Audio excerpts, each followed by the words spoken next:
Hi friends, welcome to Hanna's recipes. ഈ കറി ഉണ്ടാക്കാൻ വേണ്ടി ഞാനിവിടെ ഒരു അര ഗ്ലാസ് പരിപ്പ് എടുത്തിട്ടുണ്ട്. ഞാനിവിടെ എടുത്തിരിക്കുന്നത് തൊലിയോടുകൂടിയുള്ള ചെറുപയർ പരിപ്പാണ്. നമ്മളിപ്പം പരിപ്പ് കറി ഉണ്ടാക്കാൻ വേണ്ടി പലതരത്തിലുള്ള പരിപ്പ് ഉപയോഗിക്കാറുണ്ട്. തുവരപ്പരിപ്പ് എടുക്കാറുണ്ട്, പിന്നെ ചെറുപയർ പരിപ്പ്, പിന്നെ ഇതിപ്പോൾ ഞാൻ തൊലിയുള്ള ചെറുപയർ പരിപ്പാണ് എടുത്തിരിക്കുന്നത്. ഇതൊന്ന് വറുത്തെടുക്കണം.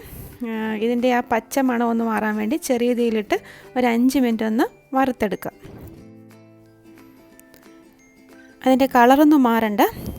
ഇപ്പോൾ ഇത് ചെറുതായിട്ട് ഒന്ന് മൂത്തിട്ടുണ്ട്. ഇനിയിപ്പം തീ ഓഫാക്കാം.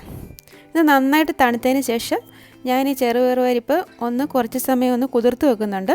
ഇതിലോട്ടൊന്ന് ആവശ്യത്തിന് വെള്ളം കൂടി ഒഴിച്ച് ഒരു മണിക്കൂർ ഒന്ന് കുതിരാൻ വേണ്ടി വെക്കാം. ഇതൊന്ന് കുതിർത്തിയതിന് ശേഷം വേവിക്കുമ്പോൾ പെട്ടെന്ന് വെന്ത് കിട്ടും. അതുകൊണ്ടാണ് ഞാനിത് കുറച്ച് സമയം ഒന്ന് കുതിർക്കുന്നത്. ഇതിപ്പോൾ ഒരു മണിക്കൂർ കഴിഞ്ഞിട്ടുണ്ട്. ഇതിപ്പം പരിപ്പ് നന്നായിട്ട് കുതിർന്ന് വന്നിട്ടുണ്ട്. ഇനി ഇത് നന്നായിട്ട് കഴുകിയിട്ട് ഒന്ന് വേവിച്ചെടുക്കണം. ഇത് കഴുകുമ്പോഴത്തേക്ക് ഇതിൻ്റെ കുറേ തൊലിയൊക്കെ അങ്ങ് പോകും. ഞാനിവിടെ കുക്കറിലിട്ടാണ് വേവിക്കുന്നത്. ഈ കഴുകി വാരി വെച്ചിരിക്കുന്ന പരിപ്പ് ഇതിലോട്ട് ഇട്ട് കൊടുത്തിട്ട് ആവശ്യത്തിന് വെള്ളവും കൂടെ ഒഴിക്കാം. ഇനി ഇതിലോട്ട് ഒരു 1/4 ടീസ്പൂൺ മഞ്ഞൾപ്പൊടി ഇട്ട് കൊടുക്കാം. നമ്മൾ ചേർക്കുന്ന മഞ്ഞൾപ്പൊടിയുടെ അളവിനനുസരിച്ചിരിക്കും പരിപ്പ് കറിയുടെ നിറവ്. അതുകൊണ്ട് ആവശ്യത്തിന് മാത്രം ഇട്ട് കൊടുക്കുക. ഇതിലോട്ട് ഇനി ഉപ്പും കൂടി ചേർത്ത് കൊടുക്കുക. ഇനി എരിവിന് ആവശ്യത്തിന് പച്ചമുളക് ചേർത്ത് കൊടുക്കുക. ഞാനൊരു 4 പച്ചമുളക് ചേർക്കുന്നുണ്ട്. ഇത് വളരെ ചെറിയ പച്ചമുളക് ആയതുകൊണ്ടാണ് ഞാൻ 4 ചേർക്കുന്നത്. പിന്നെ ഇതിന് നല്ല എരിവുമുണ്ട്. ഇനി കുക്കർ അടിച്ചിട്ട് ഈ പരിപ്പ് നന്നായിട്ടൊന്ന് വേവിച്ചെടുക്കണം. ഗ്യാസ് ഓണാക്കാം. എന്നിട്ട് ഒരു സ്റ്റീം വരുന്നിടം വരെ വെയിറ്റ് ചെയ്യാം.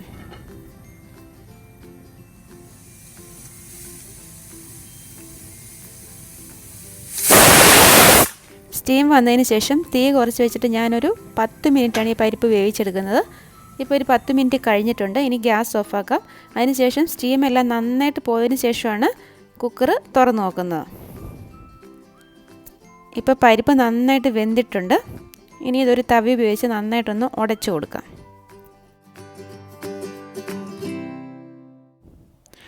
ഇനി ഇതിന് വേണ്ടിയുള്ള തേങ്ങ ഒന്ന് അരച്ചെടുക്കാം. അതിനുവേണ്ടി ഞാനൊരു 1/4 കപ്പ് തേങ്ങ എടുത്തിട്ടുണ്ട്. പിന്നെ ഒരു 2 ചുവന്നുള്ളി ഒന്ന് നീളത്തിൽ അരിഞ്ഞ് വെച്ചിട്ടുണ്ട്. പിന്നെ ഒരു ചെറിയ കഷ്ണം വെളുത്തുള്ളിയും ഒരു 1/4 ടീസ്പൂൺ ചെറിയ ജീരകവും കൂടി എടുത്തിട്ടുണ്ട്. ഇത് മിക്സിയുടെ ജാറിലേക്ക് ഇട്ട് കൊടുക്കാം. പരിപ്പിനൊക്കെ അത്യാവശ്യം കുറച്ച് തേങ്ങ ചേർത്താലേ ടേസ്റ്റ് കാണത്തുള്ളൂ. ഇപ്പോൾ നമ്മൾ മുമ്പേ വേവിച്ച് വെച്ചിരിക്കുന്ന പരിപ്പ് നന്നായിട്ട് തണുത്തിട്ടുണ്ട്. ഞാൻ അതിൽ നിന്നൊരു 2 തവി പരിപ്പും കൂടെ ഈ ജാറിലേക്ക് ഇട്ട് കൊടുക്കുന്നുണ്ട്. ഈ പരിപ്പും ഈ തേങ്ങയുടെ കൂടെ ഒന്ന് അരച്ചെടുക്കുന്നുണ്ട്. പരിപ്പ് ഇതിൽ ചേർക്കുമ്പോൾ എപ്പോഴും നന്നായിട്ട് തണുത്തതിന് ശേഷം മാത്രമേ മിക്സിയുടെ ജാറിൽ ഇടാവുള്ളൂ. അല്ലെങ്കിൽ നമ്മുടെ ദേഹത്തോട്ട് ഇതെല്ലാം കൂടെ തെറിക്കും നമ്മൾ മിക്സിയിൽ അരച്ചെടുക്കുമ്പോൾ. ഈ അരച്ചെടുത്ത അരപ്പ് ഈ പരിപ്പിലോട്ട് ഒഴിച്ചു കൊടുക്കാം. ഇനി ഒന്ന് ഗ്യാസ് ഓണാക്കാം. അതിലോട്ട് ഞാൻ ഒരു ഗ്ലാസ് വെള്ളവും കൂടെ ഒഴിച്ചിട്ടുണ്ട്. എന്നിട്ട് നന്നായിട്ട് മിക്സ് ചെയ്യാം. ഇനി ഈ പരിപ്പൊന്ന് നന്നായിട്ട് ചൂടായിട്ട് വരട്ടെ. ഇത് തിളയ്ക്കേണ്ട ആവശ്യമില്ല. ഈ കറി നന്നായിട്ടൊന്ന് ചൂടായാൽ മതി. നമുക്ക് എത്രയും കട്ടിക്കാണ് പരിപ്പ് വേണ്ടത് അതിനനുസരിച്ച് മാത്രം വെള്ളം ചേർത്ത് കൊടുക്കുക. ഇത് കുറച്ച് സമയം കഴിയുമ്പോൾ ഇരുന്ന് ഒന്നും കൂടെ കുറുകും. ഇതിപ്പം പരിപ്പ് നന്നായിട്ട് ചൂടായിട്ട് വന്നിട്ടുണ്ട്. ഇനി ഗ്യാസ് ഓഫാക്കാം. എന്നിട്ട് ഇതൊന്ന് താളിച്ചൊഴിക്കാം. അതിനുവേണ്ടി ഈ പാനിലോട്ട് ഞാനൊരു 2 ടേബിൾ സ്പൂൺ വെളിച്ചെണ്ണ ഒഴിച്ചു കൊടുത്തിട്ടുണ്ട്. അതൊന്ന് ചൂടായിട്ട് വരുമ്പോഴത്തേക്ക് അതിലോട്ട് ഒരു 1/2 ടീസ്പൂൺ കടുക് ഇട്ട് കൊടുക്കാം.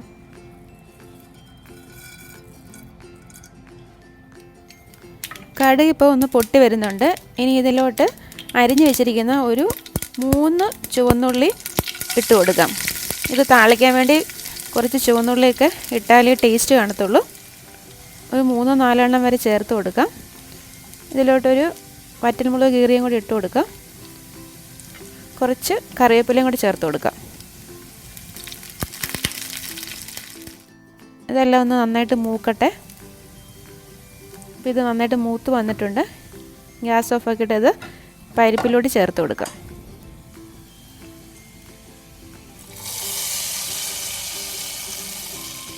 എന്നിട്ടൊരു 5 മിനിറ്റ് ഇതൊന്ന് അടച്ച് വെക്കാം. അപ്പോൾ ആ പരിപ്പിലോട്ട് അത് താളിച്ചതിൻ്റെയൊക്കെ ആ ഫ്ലേവറൊക്കെ ഒന്ന് ഇറങ്ങും. അത് കഴിഞ്ഞ് കുക്കർ തുറന്ന് നന്നായിട്ട് ഇതൊന്ന് ഇളക്കി യോജിപ്പിച്ചിട്ട് ഒരു പാത്രത്തിലേക്ക് വിളമ്പാം. ഇത് കുറച്ച് കഴിയുമ്പോഴത്തേക്ക് ഇരുന്ന് കുറുകാൻ ചാൻസ് ഉണ്ട്. അങ്ങനെ വരുമ്പോഴത്തേക്ക് അതിലോട്ട് കുറച്ച് ചൂടുവെള്ളം ഒഴിച്ച് ഒന്ന് അയച്ചെടുത്താൽ മതി. അങ്ങനെ നല്ല ടേസ്റ്റി ആയിട്ടുള്ള പരിപ്പ് കറി ഇവിടെ റെഡി ആയിട്ടുണ്ട്. ഇതിൻ്റെ വീഡിയോ നിങ്ങൾക്ക് ഇഷ്ടമായെങ്കിൽ ലൈക്ക് ചെയ്യാനും അതുപോലെ കമൻറ്റ് ചെയ്യാനും മറക്കരുത്. വീണ്ടും നല്ലൊരു വീഡിയോയുമായി കാണാം. Thanks for watching Hanna's recipes.